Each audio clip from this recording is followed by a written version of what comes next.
윤석열 대통령이 부산에 입항한 미국의 전략핵 잠수함을 직접 찾아 승선했습니다.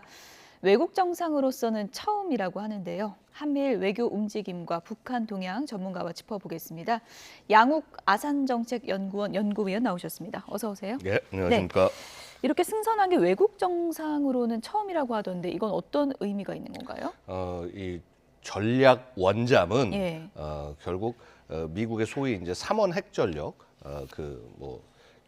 그러니까 전략 핵 폭격기, ICBM, SLBM 이 세 가지 중에서 가장 중요한 주축. 그래서 적이 핵 공격을 했을 때 보복을 하는 임무를 담당하는 굉장히 핵심 자산입니다. 예. 그러니까 미국 핵 전력 중에서도 가장 핵심적인 전력인데 당연히 실제 핵 탄두가 탑재되어 있을 핵무기로서 지금 기능하고 있을 함정에 직접 외국인이 탑승한다. 이런 일이 이게 굉장히 어려운 것이고요. 예. 특히나 외국 정상이 탑승한다. 이것은 보통 관계가 아니면 허락할 수 없는 일이라는 것이죠. 결국 보내고자 하는 메시지는 뭐냐 하면 마치 이런 이 전략 원잠을 대한민국의 핵 자산처럼 쓸 수 있게 한미가 공조하고 있다.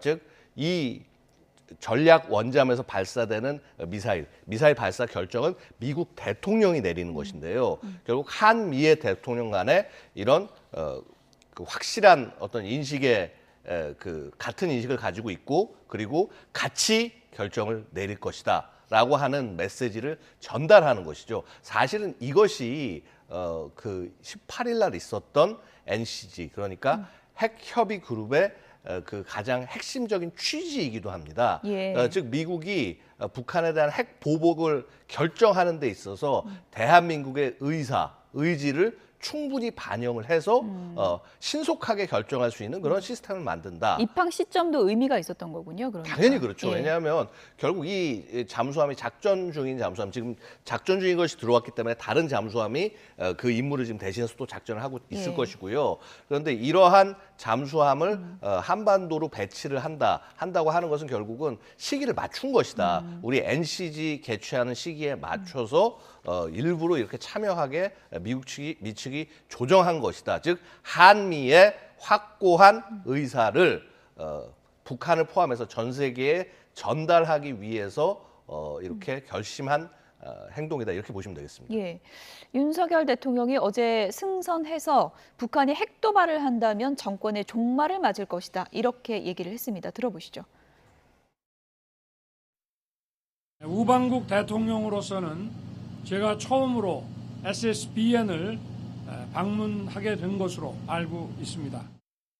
1981년 미국의 SSBN 로버트 리 함이 진해에 온 뒤 42년 만에 켄터키 함이 부산 작전기지에 전개된 것입니다. 이번 켄터키 함의 전개는 미국의 전략자산을 정례적으로 전개하고 확장 억제 실행력을 강화하기 위한 한미 양국의 의지를 잘 보여주고 있습니다. 이를 통해 북한이 핵 도발을 꿈꿀 수 없게 하고 만일 북한이 도발한다면 정권의 종말로 이어질 것임을 분명히 경고했습니다. 한미 양국은 앞으로도 핵 협의 그룹 SSBN과 같은 전략자산의 정례적 전개를 통해 고도화되고 있는 북한의 핵 미사일 위협에 압도적이고 결연히 대응해 나갈 것입니다. 네, 확장 억제 실행력을 강화했다는 의미가 있는 것이다. 그러니까 지난 한미 정상회담에서 있었던 워싱턴 선언의 내용과도 좀 맞닿아 있는 것 같은데요. 워싱턴 선언을 구체화하는 것이라고 보시면 되겠습니다. 아까도 누차 말씀드렸지만 워싱턴 선언, 사실 워싱턴 선언 이전에 작년을 한번 복기를 해보면은요, 작년 SCM 한미 안보 연례 협의회에서 한미 양국 장관이 북한이 핵 도발을 할 경우는 북한 정권의 종말이다라고 그런 메시지를 예. 보냈었습니다. 그리고 이런 메시지를 보내게 된 배경은 북한이 작년부터 굉장히 미사일 발사를 많이 하고 심지어는 핵 전쟁에 관한 교리까지 바꾸면서 예. 전술핵을 뭐 통상적으로 쓸 수 있는 수단처럼 그렇게 대외적으로 공표한 바가 있습니다. 이것에 대응해서 한미가 지금과는 다른 안보 체제를 구축해야 되는, 즉 핵 기반의 핵 능력을 좀 더 강조한 그런 안보 체계를 구성해야 된다라는 것이 올해 4월 26일에 그 워싱턴 선언으로 구체화가 된 것이고요. 예. 자, 바로 이 워싱턴 선언에서 얘기한 핵심적인 두 가지가 핵 협의 그룹을 세워서 서로 정례적으로 협의를 하는 것. 예. 그다음에 두 번째가 방금 우리 얘기했던 이 켄터키함과 같은 소위 전략 자산이 한반도에 정기적으로 네. 이렇게 전개를 하면서 이런 그 북한의 위협을 막을 수 있도록 하는 것을 얘기하는 것이고요. 여기 핵심은 뭐냐 하면 예. 북한이 가진 잘못된 생각을 바로잡겠다는 겁니다.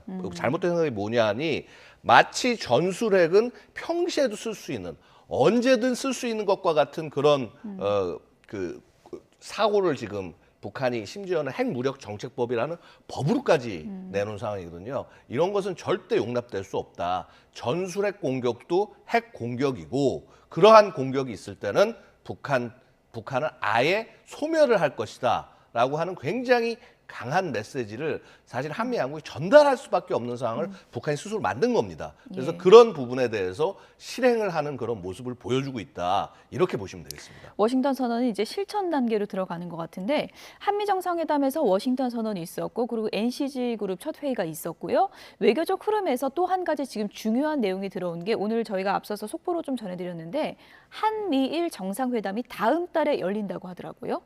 예. 지금 사실은 이제 한미일의 협력 이 부분에 대해서 우려가 있었던 것은 사실입니다. 예. 이제 이전 정부 같은 경우는 마치 이제 한미일 이런 것들을 같이 통합해서 움직이는 것이 뭐 미중 패권 경쟁에서 특별하게 뭐 이렇게 중국과 적대하는 그런 것으로만 인지를 했는데 지금은 상황이 좀 다른 것이 북한의 도발의 강도가 성격이 틀려졌고 특히나 이 북한의 이러한 전술핵 공격들을 이 삼국이 완전히 모든 힘을 모아서 지금 막아내야겠다라고 하는 공감대가 어느 정도 형성된 상황이라고 할 수가 있습니다. 게다가 지금 NCG라는 체제 자체가 예. 사실은 그 소위 미국이 냉전 이후에 이 동맹국을 지켜왔던 확장 억제라는 거에서 한 발 더 나간 새로운 핵 안보 동맹의 모습을 보여주고 있거든요. 예. 사실 지금 이러한 그림의 일본도 타고 싶어 할 것입니다. 그래서 뭐 NCG에 일본이 참가할 수 있는 것 아니냐라는 관측들이 예. 그래서 나오고도 있는 것이고요. 예. 즉 한미일 3국 간에는 앞으로 굉장히 논의해야 될 내용들이 상당히 많고 협력해야 할 부분들이 많다라는 것이죠. 예. 그래서 이제 바로 그러한 것을 좀 더 구체화되는 굉장히 중요한 시기에 있다. 특히나 미국의 민주당 정권들, 역대 민주당 정권들은 한미일 3국의 삼각협력을 굉장히 핵심적인 기조로 삼아왔습니다. 예. 특히나 인태 전략을 통해서 이 인도 태평양 지역이 굉장히 중요해지는 상황에서 이 한일 간의 협력은 미국에게는 정말 중요한 전략적 방향성이 될 수밖에 없는 것이죠. 예. 한미일 정상회담이 이렇게 정상회담을 위해서만 삼국이 만나는 것도 상당히 좀 이례적인 일정인 것 같은데 장소도 좀 눈여겨봐야 될 것 같습니다. 캠프 데이비드, 그러니까 미국 대통령 별장에서 만나겠다는 거잖아요. 예, 보통 이 캠프 데이비드의 만남 자체는 양국 정상이 단순히 그 포멀한 관계를 뛰어넘어서 이제 속을 터놓는 마치 그 친구, 프렌십 이런 그 우정을 보여주는 어떤 그런 장소로 활용을 됐는데 바로 그런 곳을 활용을 했다. 그다음에 이제 과거에도 보고 있으면은 뭐 예를 들어서 이집트와 이스라엘 간의 어떤 그런 화해 같은 것들도 어떻게 보면 캠프 데이비드 같은 장소에서 이뤘습니다. 굉장히 상징적인 장소라고 할 수 있습니다. 미국 입장에서는. 그래서 이런 부분에 한미일 3국이 모인다라고 하는 것은 그만큼 지금까지의 관계와는 다른 관계로 이 3국이 이 뭐라 그럴까 우호와 협력을 진화시켜야 한다, 혹은 진화시키고 있다라고 하는 그런 메시지를 전달하는 것이라고 외교적 볼 수 있겠습니다. 공조의 단계가 달라지는 것이다. 예, 이렇게 그렇습니다. 봐도 되겠습니까? 예. 예. 일단 이번에 핵 잠수함 얼마나 큰 위력을 갖고 있는지 이것도 좀 살펴봐야 될 것 같은데 뭐 핵탄두 수백 개가 실릴 수 있다고 하던데 맞나요? 예, 그러니까 요게 좀 설명이 필요한 게 예. 어떤 부분이냐면요. 원래 저 오하이오급 잠수함이라고 하는 것은 그 핵 미사일을 24발을 장착을 할 수가 있습니다. 그런데 미국과 러시아 간의 전략무기 감축 협정에 의해서 야 이게 24개의 발사관에다 미사일 다 채우는 건 좀 너무 많다. 예. 그래서 이제 20개만 활용하게 되어 예. 있는데 문제는 이제 바로 그거죠. 미사일 한 발에 네. 탄두가 한 개가 들어가는 게 아닙니다. 아 그렇습니까? 예, 그러니까 미사일 한 발에 탄두가 이제 뭐 종류에 따라 여러 가지가 있겠습니다만은 예를 들어서 100킬로톤급에 해당하는 W76이라는 탄두가 있는데 이런 탄두는 최대 14개까지 들어갈 수 있습니다. 자, 그러면 이걸 생각을 해보면은요. 예. 자, 만약에 이 20개 곱하기 뭐 예를 들어서 그 14개, 뭐 280개의 탄두. 근데 그 탄두 하나에 화력이 100킬로톤. 그럼 뭐냐면 히로시마, 나가사키에 떨어진 것의 5배의 화력입니다. 그렇군요. 그러니까 이런 것들이 만약에 북한 전역에 떨어진다? 북한은 뭐 존재할 수가 없게 되는 것이죠.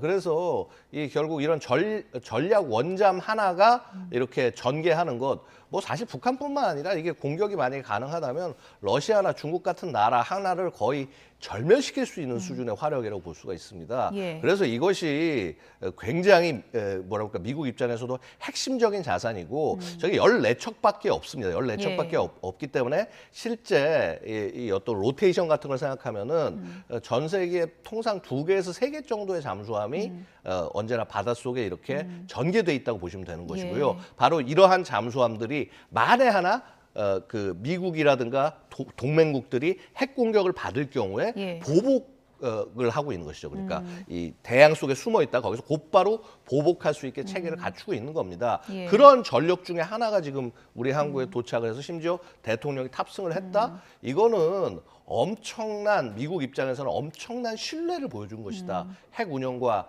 핵 전략에 있어서 한국과 같이 가겠다라는 것을 직접 보여준 것이다라고 이해하시면 되겠습니다. 듣기만 해도 뭐 어마어마한 위력을 갖고 있는 잠수함이다 뭐 이렇게 알 수 있는데 앞서 설명해 주신 걸 다시 한번 좀 풀어보면 미사일 하나당 핵탄두가 10여 개가 실린다. 그러니까 그 미사일이 트라이던트 2 말씀하시는 거 맞나요? 트라이던트 2 D5라는 미사일인데요. 이제 이 미사일 끝 부분에 여러 개의 탄두가 장착이 됩니다. 그렇군요. 근데 물론 이제 한 냉전 시기 한참 때는 14개까지 뭐 장착하는 경우도 있었지만 예. 최근에는 장착하는 탄두 개수가 조금 줄어들긴 했습니다. 예. 근데 하지만 그거 몇 개를 장착할지는 그거는 이제 그 당시에 전략적 상황이나 이런 거에 따라서 결정을 하는 것이고요. 예. 또 게다가 지금 우리 여기 나오지 않았습니다만은요.